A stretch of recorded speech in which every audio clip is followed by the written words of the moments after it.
welcome to CEC Gurukul lecture. In continuation with the series on economic sociology, in today's lecture we're going to understand with specific reference to an article by Alfred Martinelli. The name of the article is Conception and Definition of Economic Sociology. Now, Martinelli in his article tries to make sense of how economic sociology is bridging the gap between economic and sociology. And to do this, he kind of reviews the classical economists and sociologists who have contributed in the development of the discipline of economic sociology. So, the forerunner in the conception was obviously Karl Marx, and we have others like Weber, Durkheim, and Polanyi.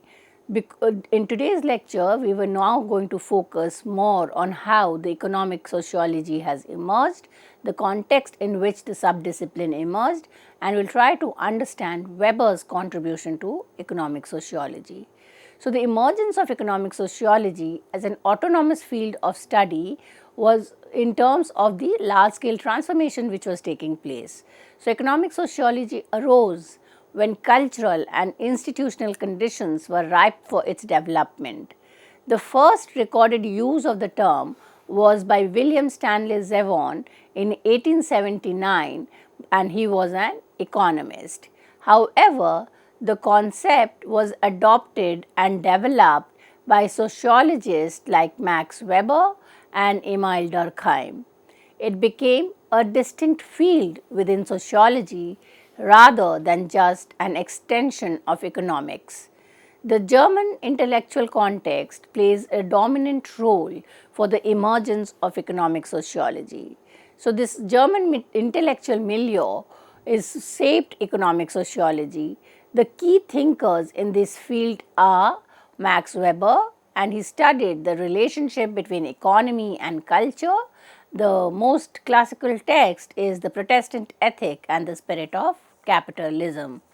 The second German intellectual was Werner Sombart. He published his work in 1902, where he analyzed the way in which capitalism evolved and its social impact. The third is George Simmel. He examined economic transaction as social interaction.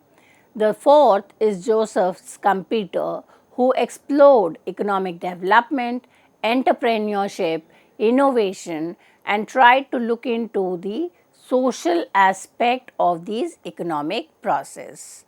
The second influence on the development of economic sociology is the influence of the method and straight. And this was a debate between two schools of economic thought. The first was Karl Munger's marginalist school. He emphasized abstract theory and individual decision making. The second was Gustav Skomola economic historical school, and the school focused on historical and institutional analysis. Menger's approach triumphed in mainstream economics, which became more mathematical and abstract. This left a gap in the study of economic institutions and their social effects, which economic sociology aimed to fill. The neoclassical marginalist perspective redefined the concept of value in economics. Before the marginalist revolution, economists debated what determines the value of good and service.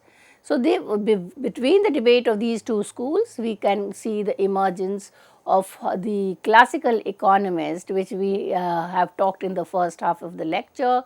The forerunner was Adam Smith, then we have others like David Ricardo, Karl Marx, and these classical economists believed that value was based on labor or cost of production.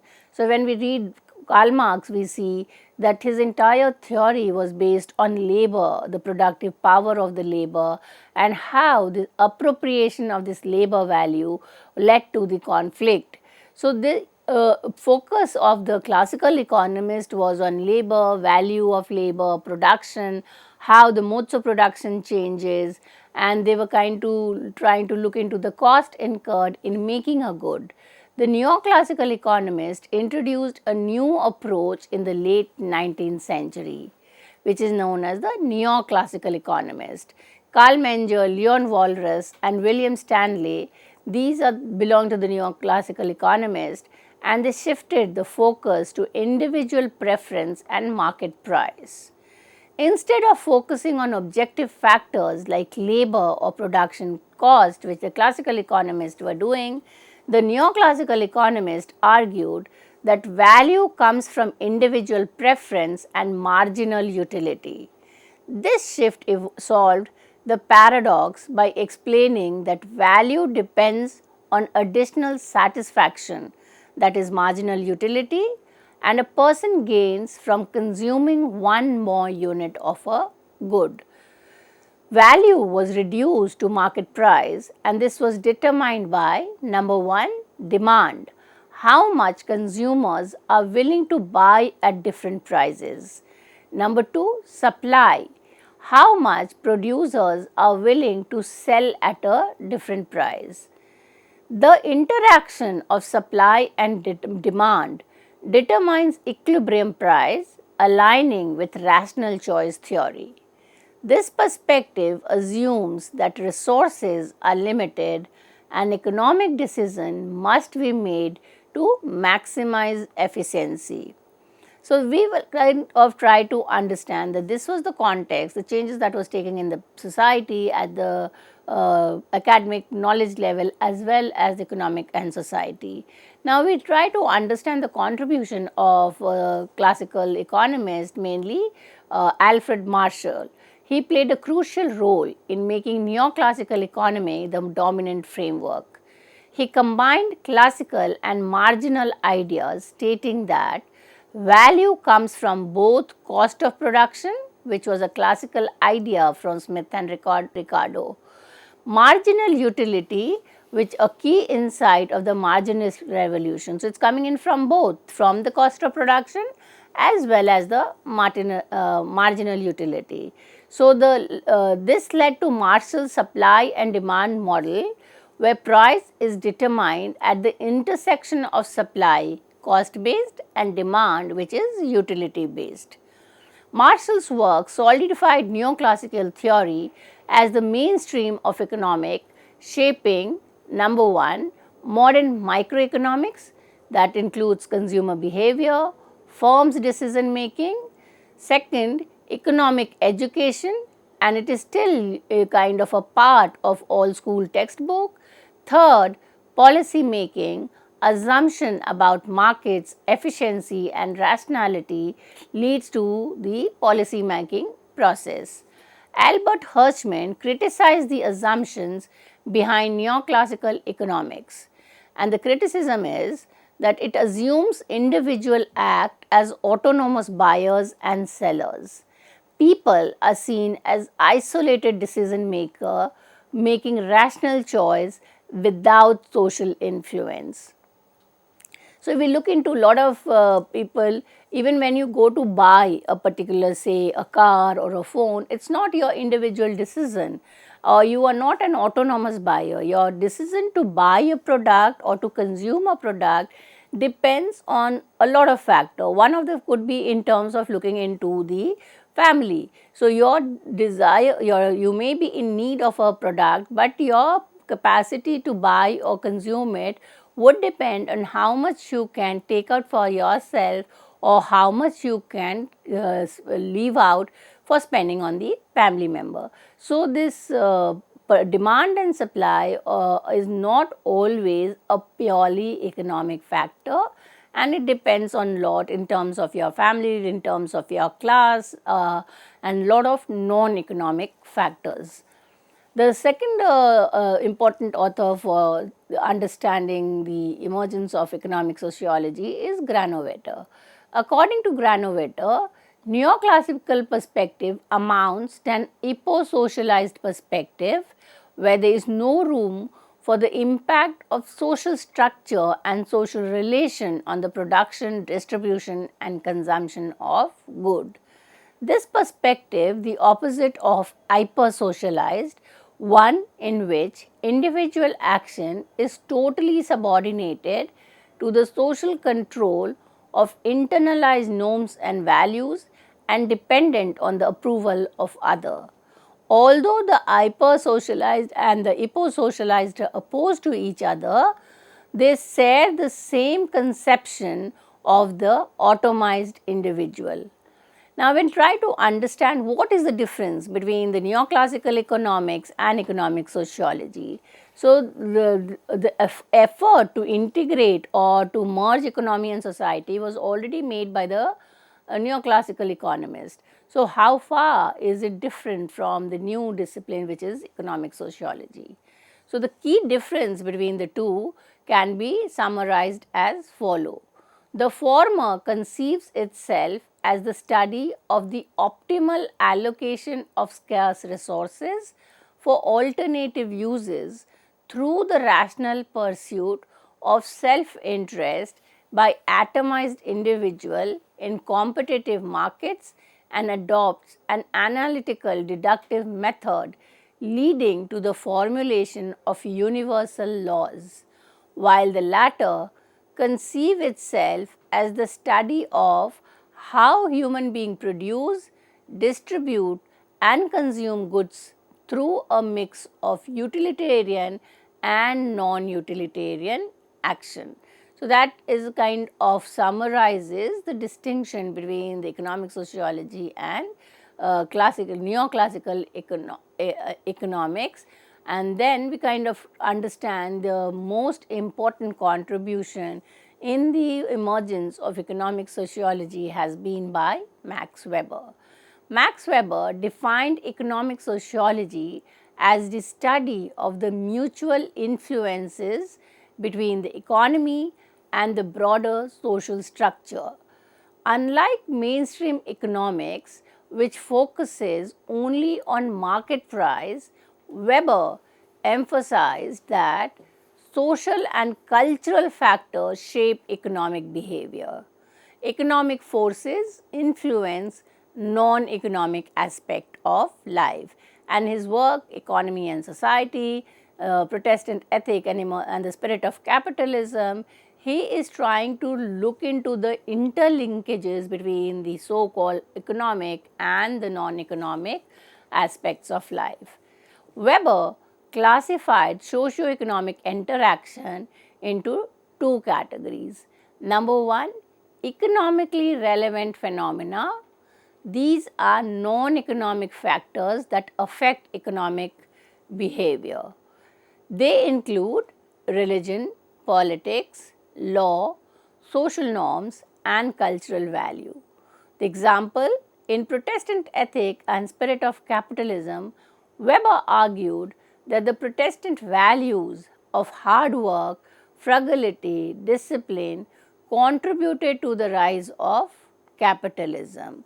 So, if we read this text, The Protestant Ethic and Spirit of Capitalism, Weber draws a similarity between the Protestant, which is a form of a religious belief, and the spirit of capitalism, and he says that in both what is required is to do hard work, do labor for the glory of God, and kind of not waste your earnings in say luxurious life, and therefore if you are not wasting, you are investing, and if you invest, it will lead to accumulation of capital, which will lead to the emergence of capitalism. Similarly, in government policies or legal frameworks can shape market structure and business practices. So, we know that in order for the business for competition to take place in a nation state, there has to be law which will regulate the way in which competitions are taking place or enterprises are functioning. So, there is an interaction between the politics and the economy. The second kind of phenomena, according to Weber, is economically conditioned phenomena. These are aspects of social life that are shaped by economic forces. Even things that seem unrelated to economics, such as family structure, education, or lifestyle choice, can be influenced by economic conditions. Example, industrialization and urbanization changed family dynamics, leading to small nuclear family instead of extended family system. So, when we look into the theory of social change, and a lot of theories on India would say that with industrialization, with modernization, the joint family has broken and it has led to nuclear family. Now, one way to look into this change is to understand that when there was kind of agricultural land and the population was kind of limited, people stayed together to produce, to put labor together. So, it was family production and members of the family were putting in their labor. Now, with when industries and urban factories were set up and the people moved from the agricultural area to urban area to work in these factories, there was limited space, there was kind of working for someone else. So, the entire family could not work.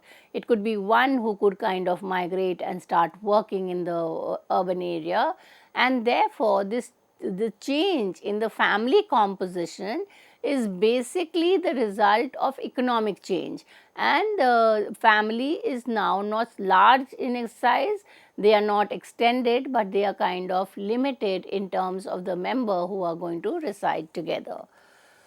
Now, when we look into Weber's definition of economic sociology, we need to understand within the context of his methodological approach. And if we look into Weber's methodological approach, he is kind of what is comes to our mind when we hear Weber, and his approach is ideal type, and the distinction between nomothetic and idiographic knowledge. Weber believed that sociology should construct ideal type. And what are ideal type? These are abstract, simplified models of social phenomena, and these are not reality. They are just a construct. And why are these constructs made? These constructs are made for a reference point. So, whoever wants to understand modernity, you understand modernity along the ideal types of rationality, bureaucracy. So, we have if you kind of construct these models, or which are kind of assumptions about the change that could take place to explain both the present reality as well as the social transformation that has taken place. Now, these ideal types were not meant to be universal law. So, if we look into the classical economy, they were engaged in developing universal laws, the universal law of the market, the universal law of demand and supply. Weber's ideal type is not universal, they are kind of relativist. It could differ from society to society, and therefore, the ideal type are heuristic tools to understand specific socio-historical context. Weber saw economic sociology as existing in constant dialogue with economic history, but still distinct from it. This distinction is based on the difference between nomothetic knowledge. What is nomothetic knowledge? It is law seeking generalization. This is typical of economic theory, which seeks to establish causal law and predict economic behavior in broad terms. Idiographic knowledge is historical particularistic. This is characteristic of economic history, which focuses on understanding unique historical events and the specific social and cultural context. So, here the nomothetic and idiographic distinction is basically the difference between universal construct or universal generalization in terms of what the classical economists were doing, and the other is the relativistic or the particular, that each society has its own way in which it could respond to the change, and therefore, the task of the researcher is to focus on the specific historical events and not arrive at generalization. So, when we look into Weber's contribution, economic sociology occupies a middle ground between the nomothetic and idiographic. It seeks interpretative understanding. So, Weber's methodology was Verstehen or interpretative understanding, and what is the interpretative understanding of historical economic phenomena, but also aims to establish causal relationship between social and economic structure. Weber argued that there are two complementary but distinct ways to study society. The first is Verstehen or interpretative understanding. This approach seeks to understand the subjective meaning behind economic action, why individual classes or groups behave in certain ways in particular economic context, and the second is causal explanation. This approach attempts to determine cause and effect relationship between different historical events or economic structure. Weber did not see this method as mutually exclusive but as complementary. Economic sociology, therefore, should not just focus on broad economic models, as in classical economics, or purely descriptive history. Instead, it must combine interpretative understanding with rigorous causal analysis of economic behavior in its social and historical context. Weber's definition of economic sociology involves the formulation of ideal typical generalization within specific space-time limit and at a lower level degree of generalization than economic theory. Economic sociology is in constant dialogue with economic history, differing from it based on the distinction between the generalization and the whole idea of descriptive. So, you have to find a midway where we can talk about the development of the way in which the society is influenced by the changes that is taking place. The contribution of Weber is in terms of a wide ranging content. He studied the mutual interaction between economic and social cultural phenomena. He highlighted wide ranging content of his work, which includes exploring relationship between capitalism and bureaucracy, economic class and other forms of stratification, the link between market freedom and the growth of cities, and the tension between formal and substantive rationality in economic action. Weber emphasized the link between religious ethics, economic mentality, and economic action, which is central to understanding rationalism and capitalism.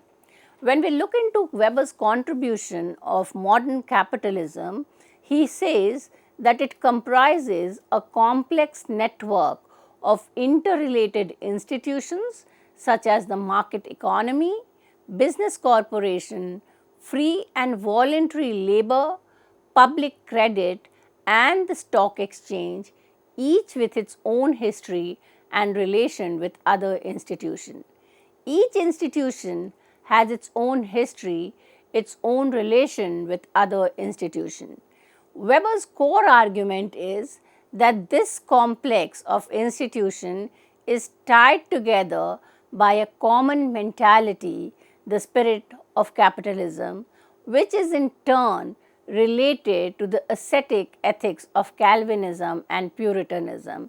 Now, Calvinism and Puritanism are branches of the Protestant which kind of comes in by after the Reformation, and the focus is in terms of kind of refining religion, where it is not in terms of otherworldly worship or too much of idol worship, but the focus is in terms of inner worldly asceticism.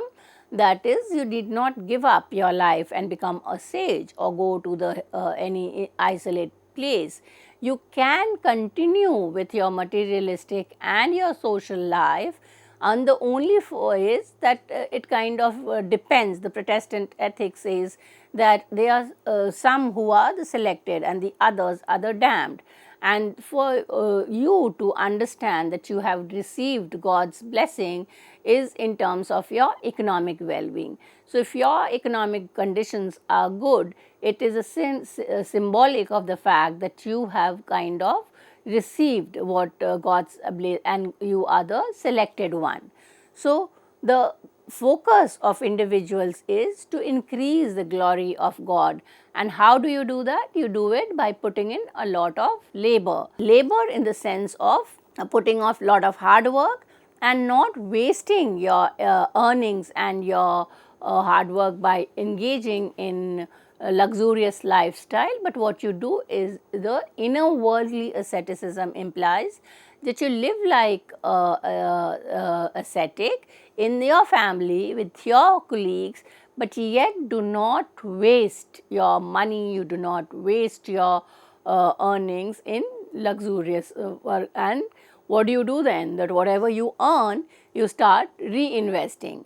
And reinvestment in a way would indicate the growth of society, as it would lead to the giving employment to other. So, this idea is working hard, and the rationality with rationality is again very similar to the modernity, where it is kind of that every action should be rationally explained. So, if you are doing rational action, and how do you ensure it is rational action? This becomes possible when individuals postulate a natural reality free from magical and ritual elements, and when religious faith is based on absolute transcendence of God. In ascetic Protestantism, individuals stand alone before God without the mediation of rites and ceremony. Salvation is not possible through sacrament as in Catholicism. Instead, each individual state of grace is determined by God's inexorable choice. This perspective presents problem of salvation as a painful one. So, critical link in Weber's reasoning is that unrealistic planned methodological work and the rational organization of life are seen as evidence of this self-confidence and ultimately the possession of grace. Weber's complex formula leads to the final irony that material success is considered as a sign of ascetic realization. Weber considered Protestant ethic as only one of the phenomena contributing to the rise of rationalism in Western civilization, alongside the development of experimental science, rational law, rational government administration. So, when we try to look into the emergence of economic sociology as a subdiscipline, we see that these key social thinkers, Marx, Weber, Durkheim, Schumpeter, Smeltzer, they have played a significant role in terms of identifying the objective and the scope of economic sociology. For reference, it is advised to read this text because the entire lecture is based on this particular article. The name of the article is Martinelli Alberto to 2023, the conception and definition of economic sociology in the Routledge International Handbook of Economic Sociology, published by Taylor and Francis. So, the specific page numbers are 57 to 74. So, this will give us a good understanding of the definition and conception of economic sociology. With this, I come to an end of this lecture. Thank you.